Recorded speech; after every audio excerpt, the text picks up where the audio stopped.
Let's make another World War II Red Cross dress.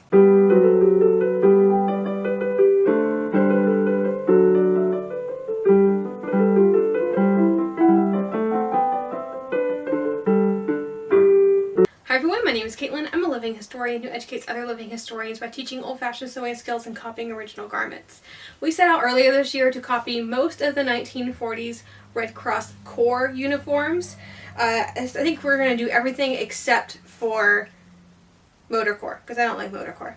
So the rest of them have essentially the same uniform, just in different colors, and you differentiated what corps you run based on the color you're wearing. So we did gray for the Gray Lady Service or the Hospital and Recreation.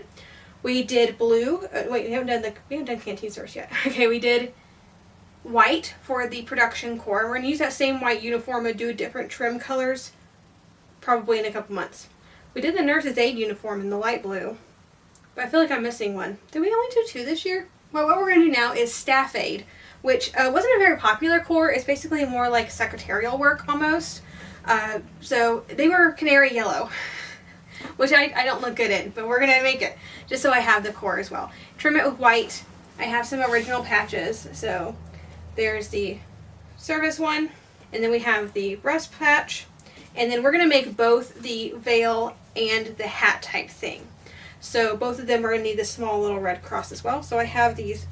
So I have these 2, and that is going to be our supplies. I'm using. There is actually an original pattern Red Cross stuff out right now. It wasn't when I first started this project, so I'm probably going to use what I already came up with, which is a post-war nurse's uniform or nursing uniform that I modified to get to make it look like the pre-war Red Cross stuff. So I will probably end up doing that again. But I have all my fabric washed. It will need to be ironed. And then I suppose we can go ahead and get started on cutting this whole thing out.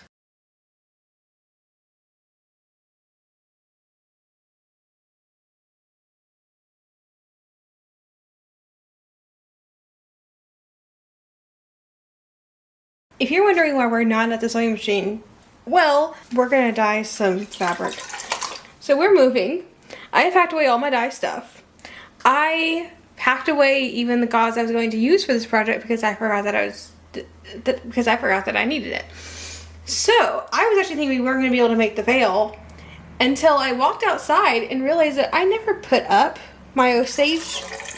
And so we're going to see if this works. I have unbleached cheesecloth. I don't know how well this is going to go. I mean, I know we're going to get yellow. I don't think it's going to be the right shade of yellow. That's my problem. I've gotten the right shade of yellow before, but it's been a while. So I'm kind of hoping that it just works. If it doesn't work, then we're just going to not do the veil today. I'm going to have to let this boil for like a while till get the color out, and then we'll stick some of this in there, hope for the best. In the meantime, we will go to the sewing machine. Alright, we're going to use the modern machine because I've already packed away the 1907, mostly because it decided to quit working on me the other day, and usually that just means it needs a break. I have on white thread everywhere. We're going to go ahead and do the parts that need to be white. There's only a couple seams that have to be done in yellow, and this is the closest yellow that I have. It's really, really bright. So I'm only going to do it in the spots where I have to do the yellow, like sewing up pockets, things that are going to be seen. So there's our first patch. Next, we're going to do the 2 patches that go on the hat, so the little hat and then also the veil that we may or may not be actually sewing today. And then we're also going to sew on the other side of the caps.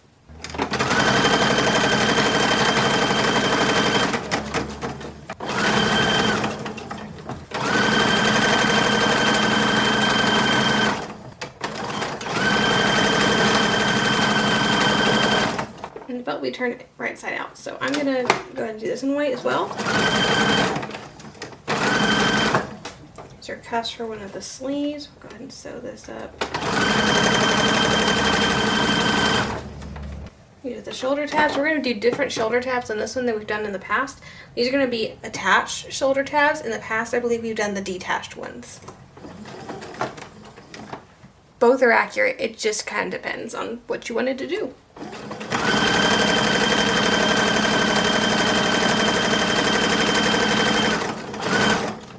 You may be noticing I'm not backstitching when I reach the end or start a new seam. With most seamstresses today would do that. I'm not doing it because it's not a period practice. So most antique sewing machines do not go backwards. If they do, if you try, they will break threads. It does not end well if you try to backstitch. Even my 1939 original machine does not backstitch. Now my 1940, maybe there's a couple models that can, but it definitely would not have been normal practice, and I've not come across a machine that does. So for better accuracy, I don't do the backstitch. I think we're going to do French seams for all the seams.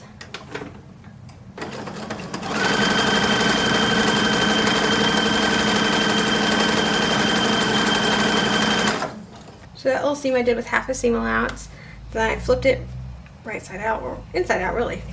There's the raw edge, I've cut it down just slightly, and now I'm going to stitch it again.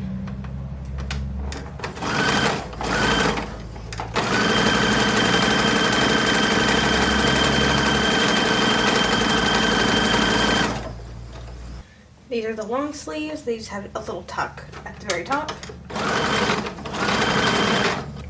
And then I forgot to add ties to this. So let's go ahead and add ties. So this is just the ties to actually tie it around my head. And this is for the veil.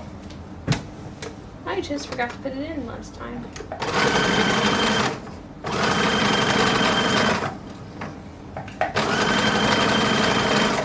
So when I flip this up.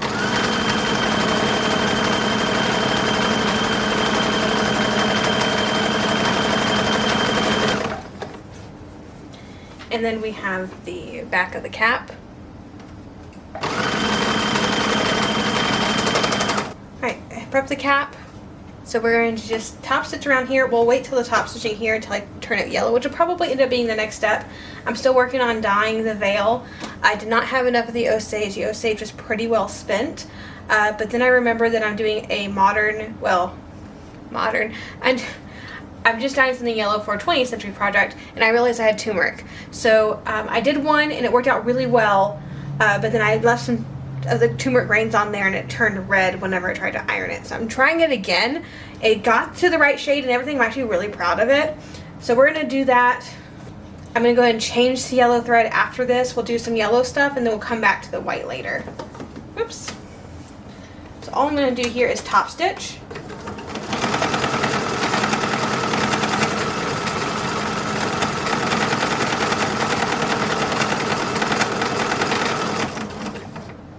This is also going to attach the white and the yellow parts.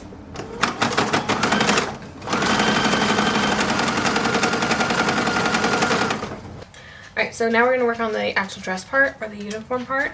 We're going to do a French seam, and I'm just doing all the seams. It's like a princess line dress where there's no separate bodice to skirt, it's just lines and lines and lines to sew, so it's fairly easy to put together.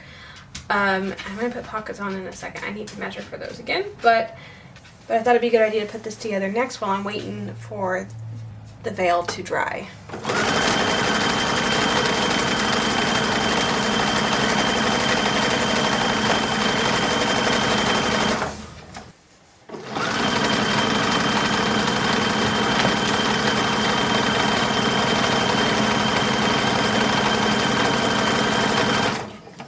And then I'm also going to sew the shoulder seams.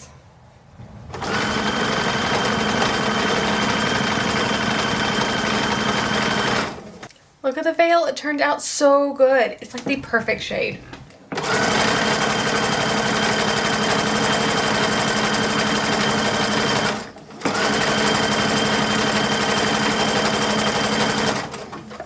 I could have rolled the hem as well. I find this easier because I can do it by machine a whole lot faster. My machine doesn't really do a nice rolled hem. Both would be period correct. I've just been doing this on all of mine, so I'll probably continue to do this. And also, because I didn't mention before, this is not like the white, very loose cheesecloth. There's more texture to this. This is more like a voile or a true cotton gauze or a very thin lawn. I wouldn't necessarily call it a cotton gauze because most of the cotton gauzes have a little bit of a crinkle to them. You can see this does not have that.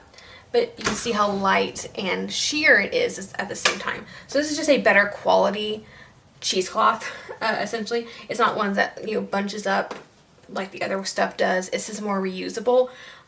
I believe that this is from Amazon, and if so, I will put the link for you if you're interested. But yeah, this makes a really good veil fabric. Voile would also work, but I have not packed away the stuff in my laundry room, and this was in my laundry room, and I did pack away all of my dyeing and she's making stuff. So this is what I had available. This is what we're using. It is still appropriate. It is the right weight. All of that is just different than what we have used in the past.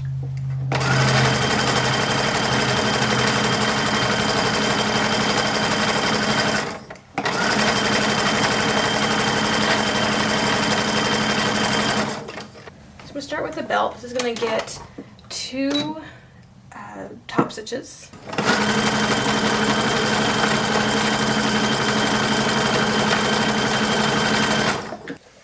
Now it's time to put on pockets. And a basic dress shell.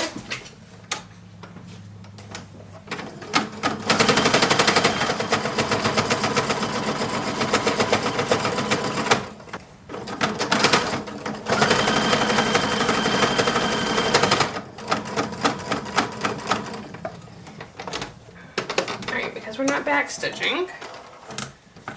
Take this out from behind. I'm going to pull the top thread through, and we're going to tie a knot on the back a couple of times, and I'll just clip it. Back to white thread. I'm going to start with doing the veil, which I already have pinned in. If you want a more detailed tutorial on that, I have it in the production core one.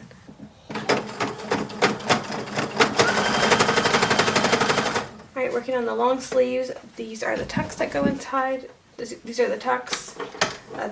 We did those tucks earlier. I forgot about these tucks. So while I have white thread in there, I'm going to do these.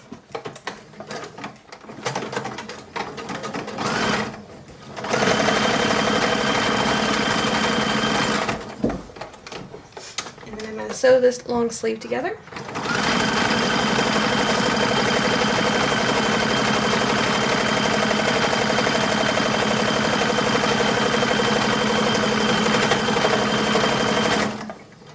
The rest of this has to be sewn with yellow thread, so I'm going to wait just a second. I do need to cut 3 inches off this sleeve because I have short little tiny arms, and then also cut the sleeve slit up 3 inches so I still have the proper amount of slit. But while we have white thread in here, I want to go ahead and sew on the collar.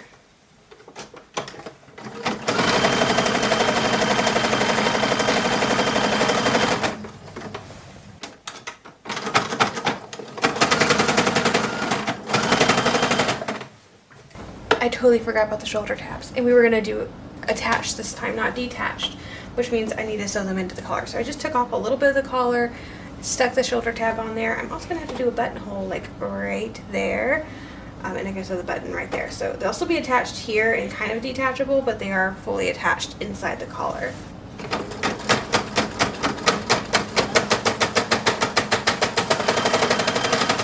A attached tab. Again, I just need a buttonhole and a button, and we'll do the buttons all in a moment, but I will go ahead and do the buttonhole while I have the white thread in here. Back to yellow thread. So this is my sleeve, my long sleeve. It has the tucks that we have on here, and then the slit. And this top part of the slit, so this is the underarm where the seam is. On the top part, we're going to put this plain band.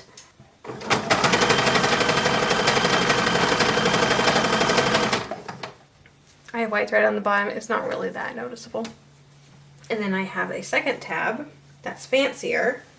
That's going to go on this bottom one, and it's actually going to fold over top a little bit. And this part's a little bit hard to sew because you don't want to obviously sew underneath.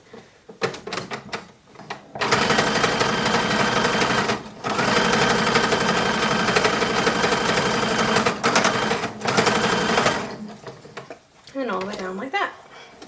And then there's a little cuff that gets sewn on as well. So there's our underbit, and then there's the fancy tabbed cuff, and then over top all the way around to cover that raw edge is a just plain cuff, which we already made our white cuff, and that's just going to be whip stitched on the back so it's removable.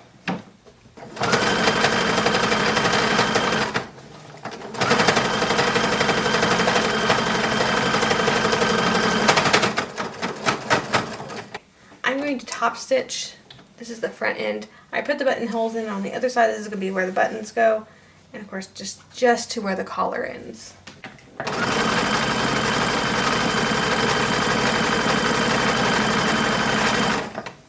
And I wasn't sure I was going to have enough yellow thread to do the hem, but I think we're definitely going to have that. And a little bit extra. So let's go ahead and do the hem, which I already marked up. I did 1/2 inch and then 2 inches, I believe.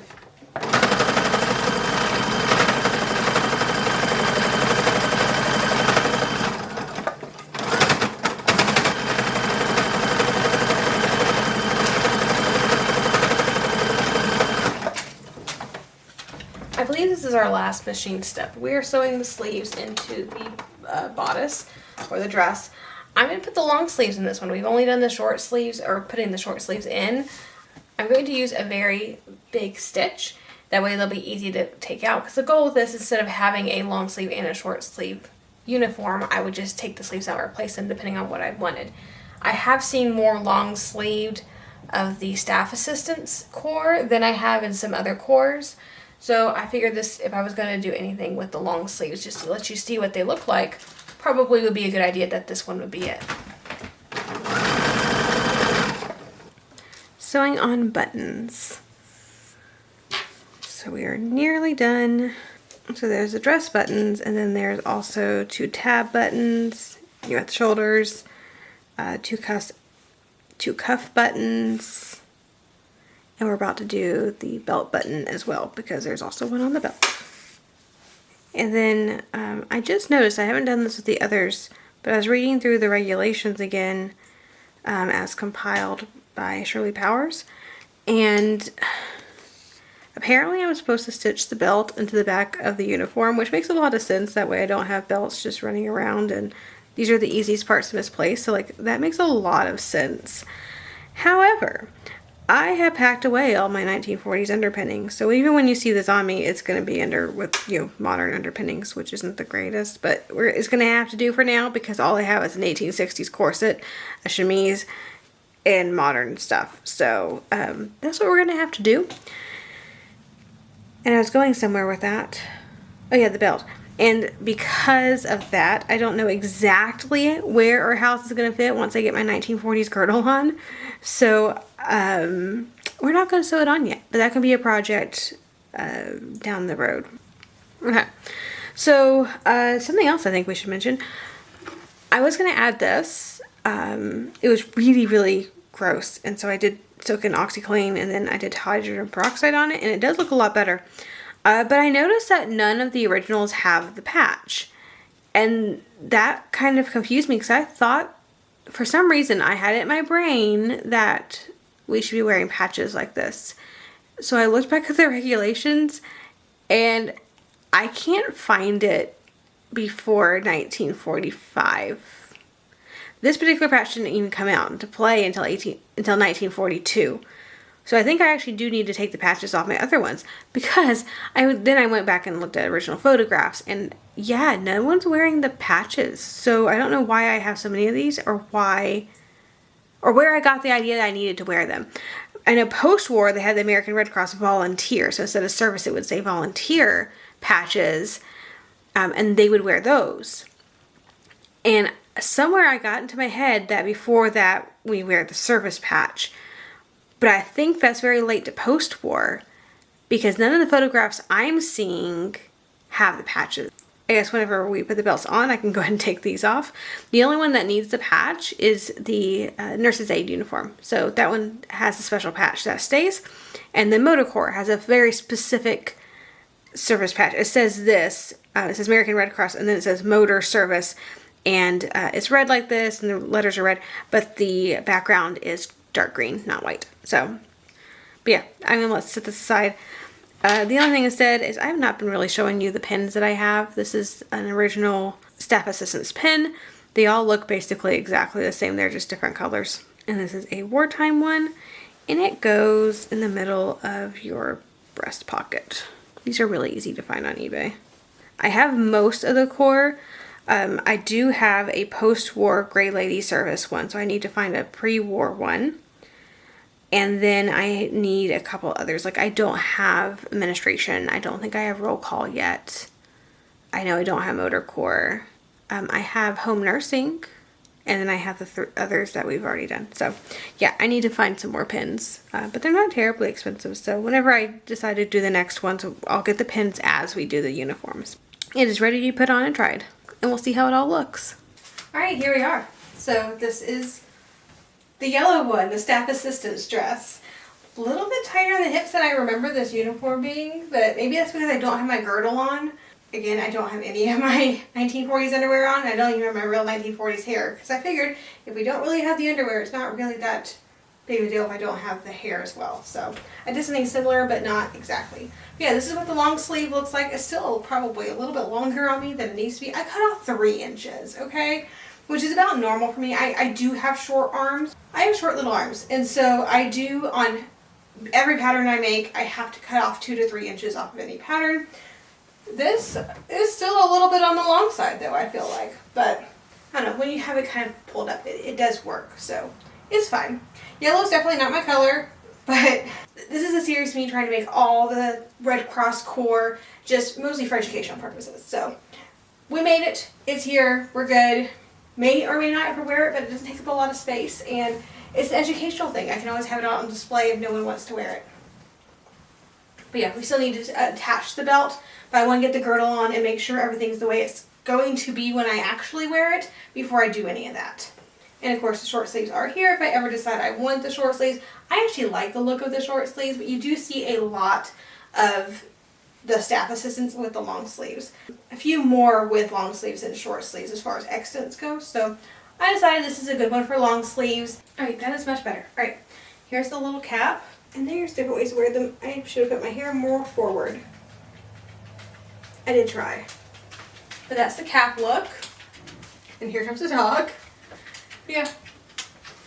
It's really bright and cheery if you like yellow. This is a really good core. And they're basically staff assistants. If we haven't actually talked about what staff assistants did. They were more like secretarial work. So you got to volunteer in the corps that you had skills in. So this is for like Red Cross secretarial work, actually for the organization itself.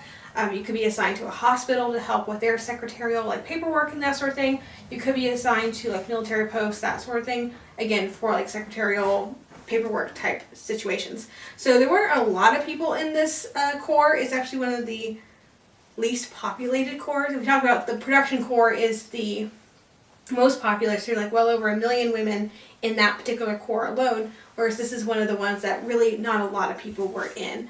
For demonstration purposes, if I was setting up like a booth and I had all the uniforms set out, then I would definitely want this. And that's one of the reasons that we're doing this. It's not necessarily for living history. I may or may not use all of them. I'll probably use several of them. I may or may not use all of them down the road for living history, like being the person. But I can always have it for demonstration and talking about it and showing the differences and colors and all of that. So that's really the main purpose of this type of video.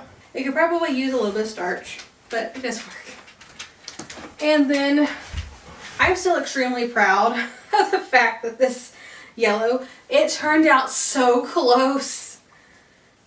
And of course this is a different fabric. It was never going to be exactly like this fabric. So I'm just impressed that it works. I guess that's centered. I can't quite tell. But yeah, if y'all seen any of the videos, y'all know I'm a fan of the veil look. I love veils. I'm just a veil person, and I understand that most people are not. I just happen to be a veil person. I love veils. In pretty much any context whatsoever, I like veils. So this, to me, I like this.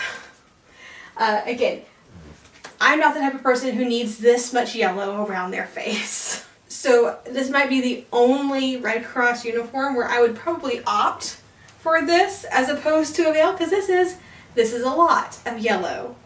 But I do like a good veil. And I'm just impressed that it turned out this well. I mean, look how close that is. It looks really nice for like not even knowing what I was going to end up doing. It was just, I have turmeric and I have vinegar, let's see what happens. I knew it was going to come across yellow because turmeric, upon my research, this is the first time I've actually ever dyed with turmeric. I usually used more what they would have used back in the 19th century. I find in the 19th century they don't use a lot of food stuff for dyes. They ate that. So dyes were things that you didn't necessarily eat. They, like, berries will dye. They will stay in there. Several plants that could be used for dyeing. But I find the ones they actually use for dyeing were the ones that also weren't dual purpose. They couldn't be used for dyeing and for food in most situations. But just, I looked it up, and it was one of those things, like, the things that set the dyes into the fabric are called mordants. There are basic mordants, and then there are acidic mordants. And that can very much change the color that you get. So if you use turmeric with like a basic mordant, like a baking soda, you get like red, like a rust red. And so I did look into that and make sure that if I used an acidic, I would get a yellow. And then Google told me, yes, you should get a yellow. And fairly close, because there's a lot of shades of yellow. So the fact that I came this shade of yellow, I'm actually very impressed with that. But that is the staff assistant's uniform. So, I mean, it turned out really well. It is never going to be my favorite just because yellow is not one of my colors.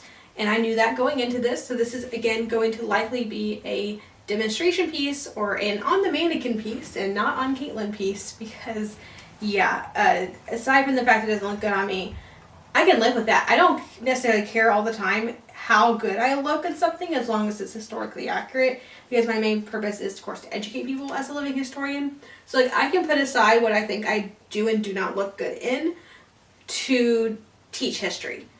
Like, that's not as big of a deal to me.